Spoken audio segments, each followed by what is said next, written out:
Hey, everybody. Welcome back to the Owolabi podcast. It is good to have you back. Now, today we're going to be talking about something that is near and dear to my heart. We're going to be talking about authentic leadership. And here's why.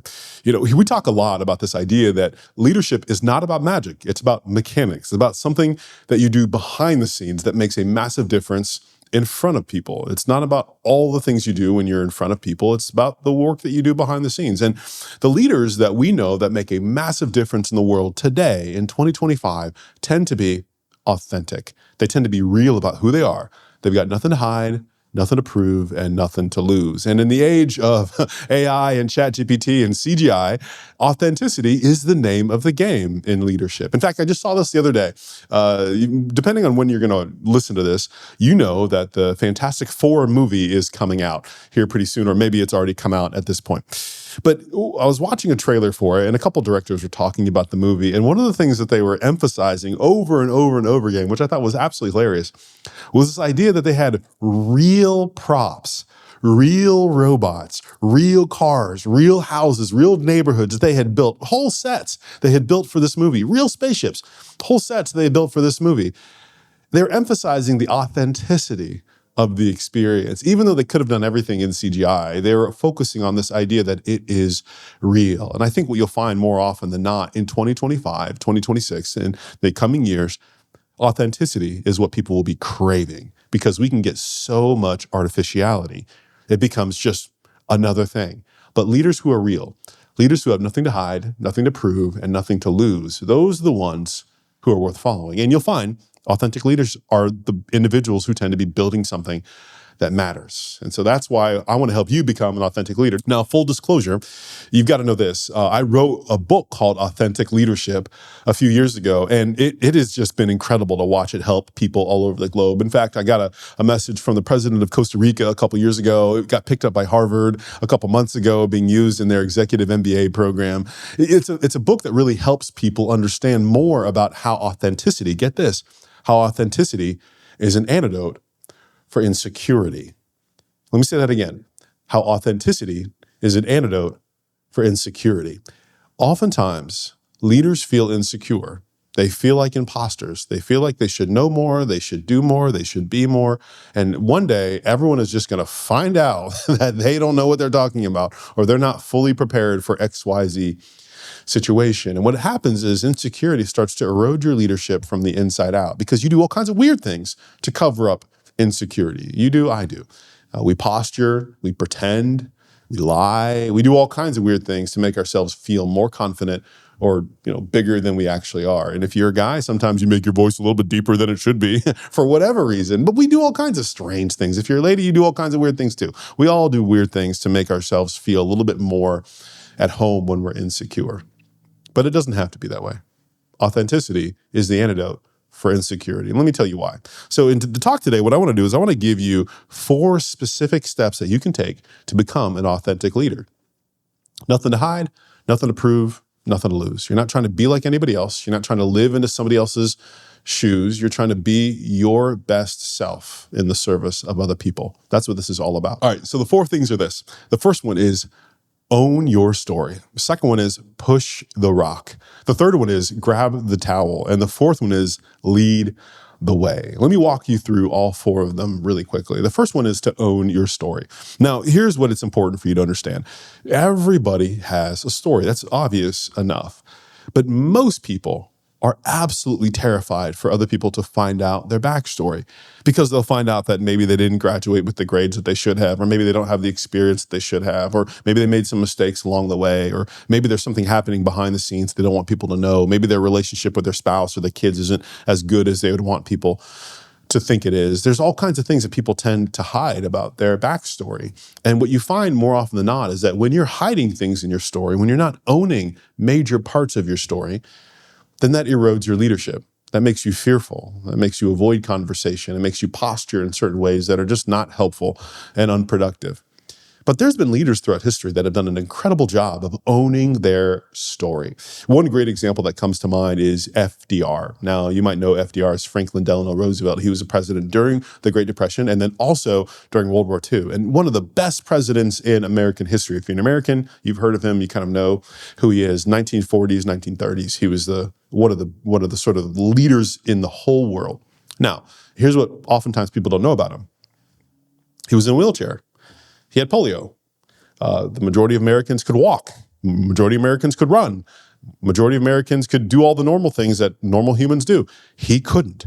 And so therefore, he was a minority. He was an outlier, but yet still found a way to own his story and lead in a very, very, very difficult situation for the globe and for his country. How did he do it? How did he lead with confidence and authenticity when his own personal story was filled with a lot of sort of things that he'd probably rather hide? Well, here's what he did. Obviously, he didn't hide the fact that he was in a wheelchair. Everybody kind of knew it, but nobody made a big deal out of it because he didn't make a big deal out of it. That was the first thing. The second thing is when a reporter came up to him and asked him a specific question, they said, look, we're about to start one of the biggest wars in world history. And we're also in the middle of this massive depression. I mean, it feels like everything is bleak right now. How can you be so optimistic? Because he was constantly optimistic, always smiling, always sort of presenting himself as he was just a happy guy. And so they asked him, how in the world can you be so optimistic when you're going through such a really difficult season? People are suffering all around you. And he gives this story. Basically, what happened for him was when he got polio and he was, handicapped and in a wheelchair, it took him a long time to even learn to move his toes. I mean, it took him like a whole summer just to figure out how to wiggle his big toe. And so he looks at the reporter and he says, look, if you've been through what I've been through, if it's taken you a whole summer to learn how to wiggle your big toe, everything else that you go through in life feels like cupcakes. Everything else you go through in your life feels like it's fairly easy. And that's how I can be optimistic because I've been through some really, really hard stuff. You see, what he did was he took a story. Instead of using it as an opportunity to hang his head and say, you know what, I haven't, succeeded the way that other people might, or I feel like I'm challenged and I'm maybe disadvantaged. He said, no, the experiences I've been through have made me who I am. The experiences that I've been through have prepared me for this moment. And he uses his story as an opportunity to say, this is why I'm qualified to lead. See, that's the thing where people really sort of recognize their story has power. Instead of it making them insecure, it makes them more authentic. They completely own it. Oprah Winfrey does this all the time, talks about her own upbringing, being raped and having gone through some very difficult situations when she was younger. She uses that as a way to say, look, I've been through some stuff. That's why I can identify with other people who've been through some stuff. And she's incredibly empathetic. That's her superpower. And she points back to her story as the way that she has that ability to make other people feel a certain way. Howard Schultz from Starbucks talks a lot about growing up in public housing and how his dad lost health insurance. And that's why he provides health insurance for all his employees. Again, going back to his own story and saying, this is the reason why I am who I am. He owns it fully as opposed to running from it and posturing and pretending. And so if you want to be an authentic leader, the very first thing you have to do is you have to own your story. You have to sit down and you have to say, okay, what are the things that I've gone through? And what did I learn from those things? Maybe those things didn't happen to me. Maybe they happened for me. And maybe they're shaping me into the kind of person that I need to be. And so if I can own those things, and if I can own the lessons that come from those things, now I can point to the future and say, I've been through some stuff. And that's why I'm qualified to go through even more stuff and lead more people in the right direction. Now, here's the reality. If you've ever felt like an imposter, if you've ever felt like you battle insecurity on a regular basis, you're not alone. In fact, KPMG just did a study about 5-6 years ago where it talks specifically about executive women. Get this, 3 out of 4, 75% of executive women feel a chronic sense of imposter syndrome. Like they're not good enough, they don't deserve to be in the room. At some point, someone's gonna figure out that they don't have it all together and they're gonna be booted out of the boardroom. 75%. That's only 1 out of 4 people think that, 1 out of 4 women in particular think that they deserve to be there, that they have the qualifications, that they have everything they need, they can be authentic as leaders. And that's not just with women. In fact, 70% of all executives, all owners, all entrepreneurs feel this deep sense of imposter syndrome, of insecurity. Now, the reality is for you and for me, it's not like you can run away from insecurity. There will be moments when you feel an acute sense of insecurity, and that's okay. It's not about not having insecurity. It's about knowing what to do with insecurity when you feel it. And that's where authenticity comes in. The next concept with authentic leadership is pushing the rock. Now, let me explain what I mean by pushing the rock. When I say pushing the rock, what I mean is that everybody has a challenge in front of them, and you have the opportunity to use that challenge to make you better or to make you better. There really is no exception. Every single person on earth is battling something. It's the way that you battle it. It's the perspective in which you battle it that makes the massive difference. And the story I love to use, and the story that I've used on stage a couple different times, is the story of Sisyphus. Now, this is extra. If you're reading the book, you'll know that this isn't actually in the book. It's the story of Sisyphus. Now, Sisyphus is a king in Greek mythology. And here's what happens. He's a king. He's messing around. Zeus, the king of the gods, gets really, really mad at him and says, you know what, Sisyphus, I hate you. In fact, I'm going to kill you. You know what, I'm not going to kill you. In fact, what I'm going to do is I'm going to torture you. So Zeus, for whatever reason, comes and grabs Sisyphus and says, I'm done with you, buddy. And he takes him to this big mountain and basically says, for the rest of existence, for eternity, what you're going to do is you're going to push this rock, huge boulder, up this hill. You're going to push this boulder up this hill. And then as soon as it gets to the very top of the hill, the rock is going to automatically roll back down to the very bottom of the hill. And you're going to have to chase it back down there, and you're going to have to push it back up again. And that is your job for eternity. I mean, it's this horrible, mind-numbing, like terrible sentence designed to drive him crazy. And so Zeus says, that's your torture. Basically leaves for a long time. And then later, Zeus says, I'm going to come back again. I'm going to see how Sisyphus is doing. I need a good laugh today, because he's hoping that, Sisyphus has gone crazy and Sisyphus is just broken as a man. So he comes back again. And as he gets closer and closer, he starts to hear Sisyphus. But Sisyphus isn't crying. He's not sad. He's not even angry. In fact, Sisyphus is laughing. And he's like, what in the world? As he gets closer and closer, he sees it. Sisyphus is pushing the rock up the hill as fast and as hard as he can. And then as soon as it gets to the very top, like it's supposed to, the rock rolls down and Sisyphus starts sprinting and sprints down to the very bottom of the hill and tries to beat the rock down the hill. And then he gets close and he doesn't quite get it. And he's laughing because, Zeus could hear Sisyphus talking about this, he almost broke his own personal record. He was trying to play a game out of all this. He's making it into something different than what Zeus had initially intended it to be. I tell you the story because Zeus intended this rock to be punishment. And Sisyphus, he turned it into propulsion. He made it into something bigger than it was supposed to be. In fact, he used that rock as an opportunity for him to get better and for him to grow and for him to push himself. The point for you is that you have a rock in your life. To be an authentic leader, you've got to recognize there are challenges in front of you. And people who battle insecurity, they act like those challenges are insurmountable. And they say, you know what, this is proof that I'm not good enough. This is proof that I don't know what I'm doing. This is proof that I shouldn't have started. But people who embrace authenticity say, no. This thing that's happening isn't happening to me. It's happening for me. It's an opportunity for me to continue to grow and get deeper and better as a leader. And so the recognition that things that are in front of you don't have to make you better. They can make you better. That idea, that's something that can really help you grow. So if you have a rock in front of you, start pushing that rock, using that as an opportunity to lead yourself, getting better and better over time. All of a sudden, what you'll find at the end of the day is that you've become a better leader because you've embraced the challenges in front of you as opposed to acting like they're not there. So in the book, one of the areas that I talk about in regards to inauthenticity and insecurity is when I became a basketball player in college. I went to college to play basketball, and one of the things about me that you got to know is that when I grew up in a small town, I was a big fish in a small pond. I was the only black player on an all-white team. I was fairly athletic. And so, I got all the attention that anyone could ever want from small town USA. And great town, great community, but it did something weird to me because when I went off to college, I thought that I was still big man on campus, like a lot of freshman athletes. I've got swagger for days. I've got Riz out the ears, right? I'm just, before I've even played a game, I'm just an all-star, And one of the funny things about me is that I actually carried a basketball to class over and over and over again, just to remind everybody that I was an athlete and I'm practicing all the time. I wasn't, but it was just for show. First practice that shows up, I'm playing and I'm just working hard on the first practice and I'm missing every shot. Like I'm not playing good defense. I'm not playing good team ball. I'm demanding the ball. Like it's just embarrassing looking back on it.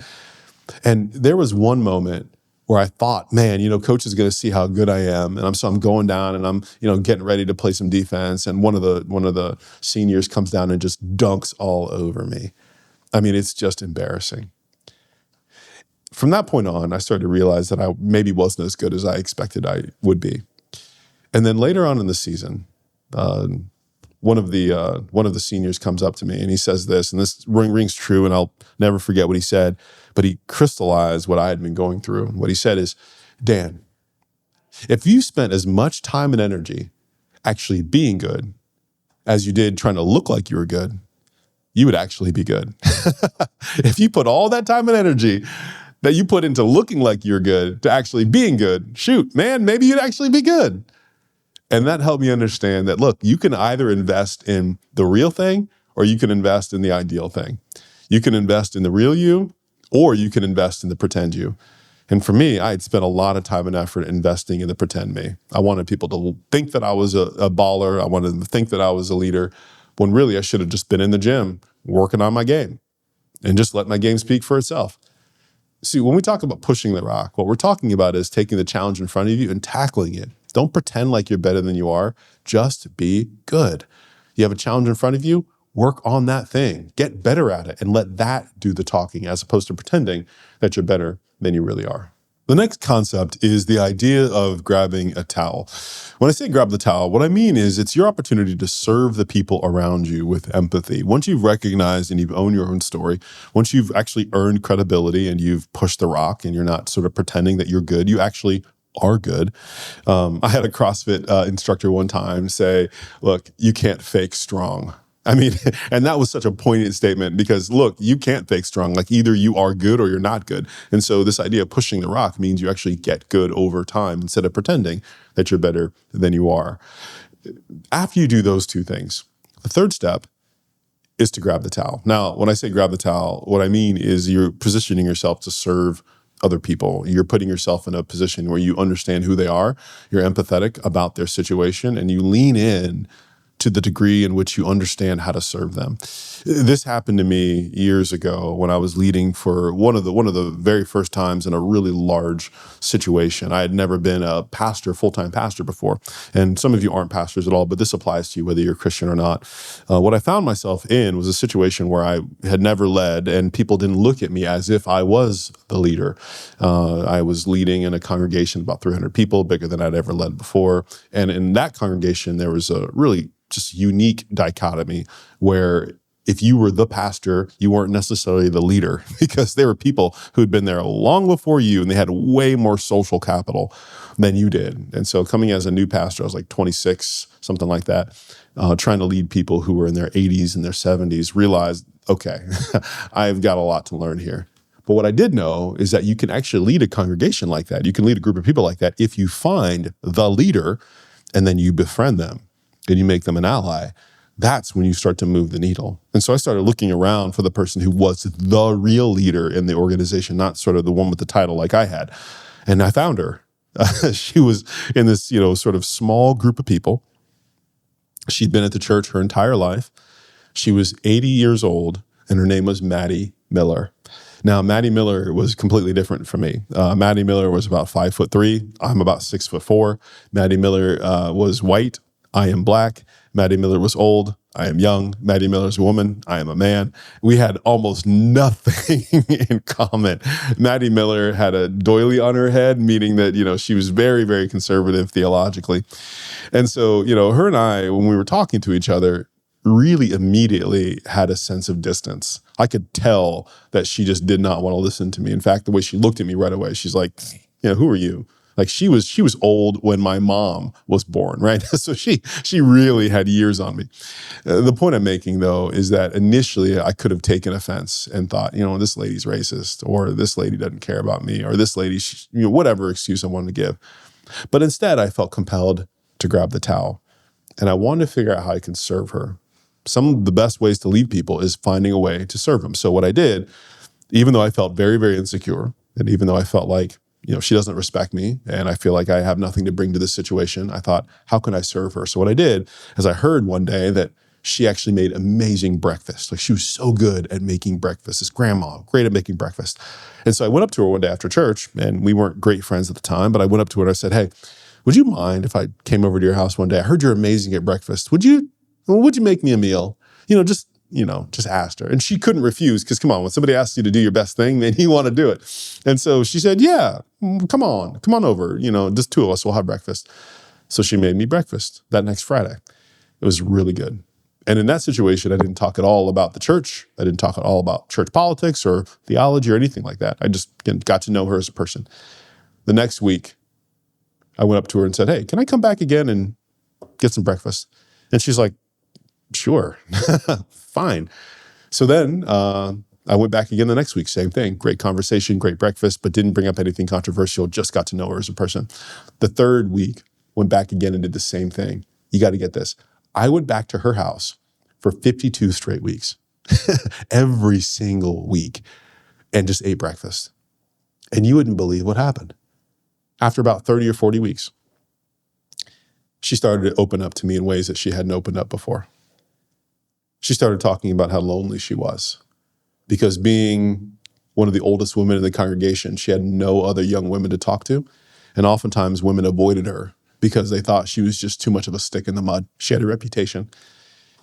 She told me how much she loved theology. Turned out that her and I had a lot in common. And there's things that we really, really enjoyed about reading the Bible, about scripture, And so we found a lot of hooks to hang on together, things that we really just jointly loved to do together.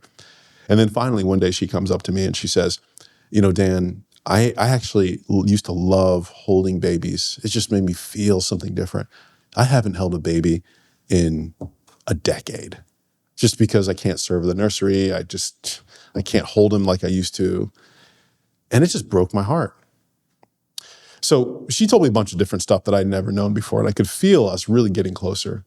Long story short, one day I went home and I went up to my wife and I said, hey, would you mind if I did something special for Maddie? And my wife's like, what, you mean your girlfriend? The one you hang out with every week? And I'm like, yeah, maybe she's kind of cute, I don't know. She's like, yeah, sure. So when I went over to her house one morning, knocked on the door and walked in, and I said, hey, Maddie, I heard you tell me something last week. I wanted to take action on it. I heard that you said that you hadn't held a baby in a decade. And with me, I had my own daughter. And I said, I would love for you to hold my daughter for a while. And so Maddie grabbed my daughter and sat down and just started to cry and cry and cry. Now, here's why I tell you the story. My initial impression of Maddie was that she was racist, that she didn't like me, that she didn't respect me, and that there's nothing that I could do to win her over for her to see me as her leader. But after a year of intentionality, I found out areas to serve her. I found out the way to really help her. And then I leaned in and I served. After that, Maddie and I became the closest of friends. I mean, real, genuine allies. And we were able to get some things done in the church that I would not have been able to get done otherwise.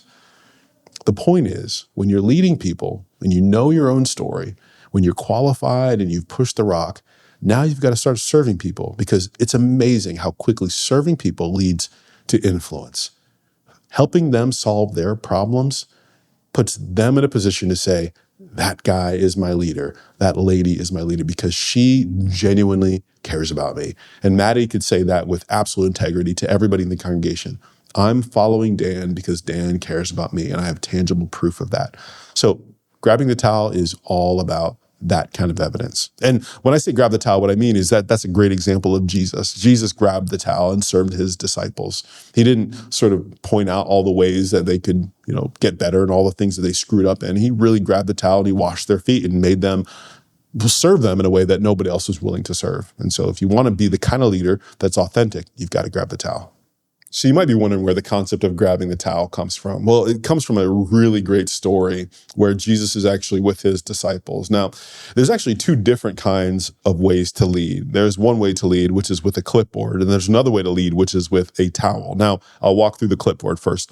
If you're leading with the clipboard, what it means is you're looking at the things that people do wrong, and you're basically saying, hey, look, let me give you a list of all the things you're doing wrong, and let me tell you how to fix it. And essentially, you're just like listing all the things that they screwed up on, and then you're giving them advice on how to get better. So you are positioning yourself as the one with the clipboard. Now, people, they understand that they screwed up, and they understand that you're telling them how to get better. That's fine. They don't feel compelled to follow you. In fact, what they do is oftentimes they feel resentful when you lead with the clipboard. You think you're being helpful. They think you're just being a jerk, right? Then there's another way. It's leading with a towel. And the story comes in where Jesus is working with his disciples, and he's in the upper room. It's this sort of, upper space where they're having meals together and they're talking. And this is a couple hours before Jesus gets killed. And all the disciples walk into the room before Jesus gets there.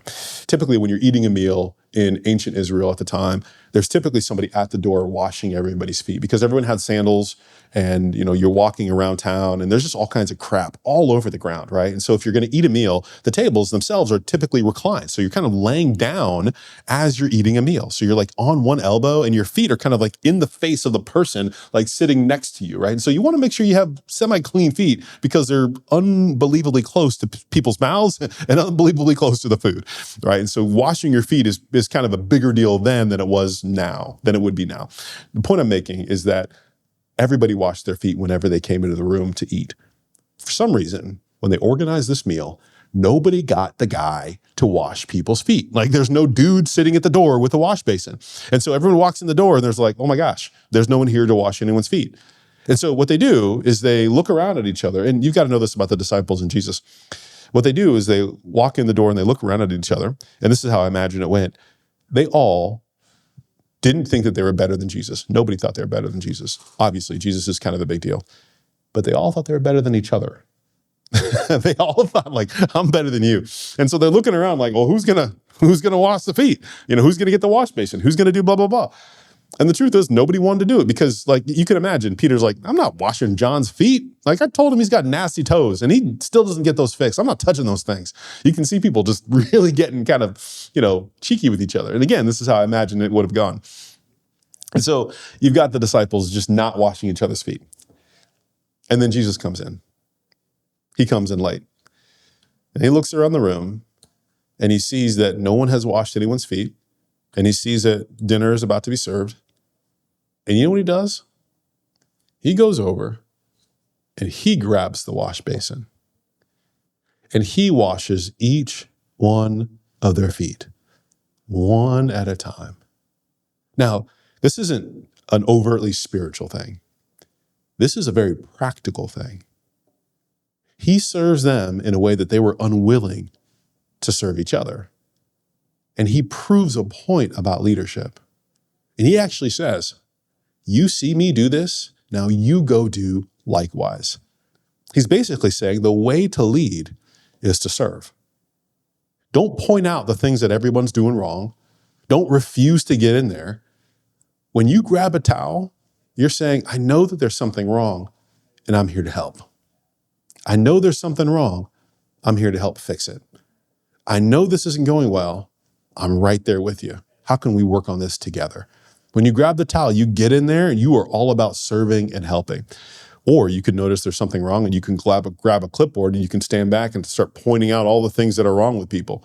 Instead, Jesus grabbed a towel and said, I know there's something wrong here. I'm actually going to physically go in there and I'm going to help with this myself. That's the kind of leadership that changes people. And that's what the disciples learned in that moment, that if I'm going to lead like Jesus, I've got to grab a towel, not a clipboard. All right, so if you're going to become an authentic leader, you've got to understand, first, you've got to own your story. Second, you've got to push the rock. Third, you've got to grab the towel. And here's the fourth one. The fourth one, I think, is the most critical of all of these because the fourth one is important only after the other three are executed. The fourth one is clear because you've done all the hard work in the other three sections. The fourth one is easy because you've done everything up behind the scenes to get to this fourth one. Here it is. You've got to lead the way. And when I say lead the way, what I mean is you have to have the courage to call people up to new behavior. People do not drift into better behavior. They have to be asked. They have to be challenged. They have to be pushed. And as a leader, if you've done all the hard work to be the kind of person that people want to follow, then there are moments, and I'm not kidding on this, there are moments when you have to put your finger in people's chest and say, hey, you're better than that. Or, hey, I'm telling you this because I believe in your potential and I think you can reach it. When you challenge people into better behavior, suddenly people become better people because they're following you. You're not just leading because you want them to feel good. You're leading because you're leading them somewhere into a better place so they can become better people in the process. That's what leadership oftentimes is all about. And so how do you do it? How do you become a leader who can lead the way? Well, it really starts by understanding a couple different examples. One example comes from Mother Teresa. I absolutely love this story. So years ago in Pennsylvania, I think this was actually in Scranton, Pennsylvania in the 1980s, there was this mental asylum where they were overflowing and they had way too many people in the mental facility. And so what they did is they came together as an organization and said, look, we need to create some halfway houses in the community because we need to offload some of our population. We think there are some people who are ready to maybe scale down and maybe join the general population at some point. And so they said, okay, we're going to create some halfway houses. And halfway houses are, of course, this space halfway between the real world and the mental facility. So they set about doing that. Suddenly, along the way, they realized, you know what, we have to create these halfway houses with the permission of the city. So they go back to the city and they say, hey, look, we'd love to do this. Can we have permission? The city says, hey, we actually have to vote on this. City council's coming up. City council meeting's coming up in about 2 weeks. We'll vote on it together and then you guys will have permission. No big deal. They say fine and no big deal. About 2 weeks later, momentum has grown where typically nobody shows up to city council meetings. Everybody planned to be there. Word got out that they were going to put in halfway houses and people freaked out. Essentially, they said, look, like, this ain't happening. Dads, moms, city owners, business owners, people just, everybody showed up. This place was packed out for the city council meeting. And people are screaming, yelling, you are not going to put a halfway house in my neighborhood. No way. You're not putting those crazies next to my daughter's bedroom. Absolutely not. I mean, people are just going nuts. Well, then what happened later on is that as the meeting went on, the city council voted. And unanimously, one at a time, they said, nope, nope, nope. We are not putting halfway houses in. Meeting adjourned. Well, just as the meeting was about to close, the back doors of the auditorium opened up. And I kid you not, down the center of this crowded room walks in Mother freaking Teresa. I'm not kidding. She walks in because she was in town to get an award at the local college. And she heard that there was this meeting about, the disadvantaged and the minorities and people who are hurting in the community. And she heard there was this big meeting about it. She just wanted to kind of see what was going on because that's her thing. Like, she was all about helping people in the margins who are hurting, who are down and out. And so she comes down the very center of the aisle right after they make this vote to not build halfway houses for people with mental disabilities. And so she walks down to the very center, and then she gets on her knees. And in front of all these people, hundreds of people, she says this. She says, please, please, please, please, please, 5 times, in the name of Jesus, make room for these children of God. And then she gets up and she walks out the back of the room. Now, everybody recognizes Mother Teresa and they recognize what her life is about. And it's just dead silent in the room. And then the city council, they take another vote and unanimously vote to put in the halfway houses. One at a time, they're like, yep, let's do it, let's do it, let's do it. Now, let me ask you a question. Mother Teresa obviously led the way. But how did she do it when she wasn't elected? How did she do it when she didn't know anybody in the community? How did she do it when she had no stake in the game? Like, personally, she wasn't affected by any of this stuff. It was because she had moral authority. Because she lived her life a certain way, she knew her own story. She owned her story. She had pushed the rock. She had done hard things over time. She had served people. She grabbed the towel. So when she walked in the room, her own behavior had momentum. Like, people knew who she was before she even walked in and said anything to anybody. And so then when she asked people to do something, they immediately knew, yeah, that's right. Yeah, we probably should do this. See, when you lead the way, you want your practice to go before your preaching. You want your words to go before, you want your behaviors to go before your words. And so ultimately, when you do speak, people know that you believe what you say because you've lived it for years.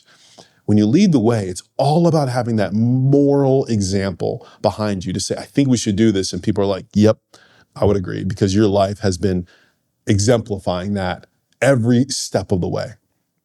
Now, when you lead the way, there's also some very specific things that you can do. There's actually 3 things that you can do when you lead the way, and a lot of people forget this. This is when you're leading a business, or when you're, leading a church, or you're leading your family, or whatever. When you're calling people up to something, calling people up to a different level, there's actually 3 different things that you have to do in order to get them to move to that level. Let me give you the 3 right now.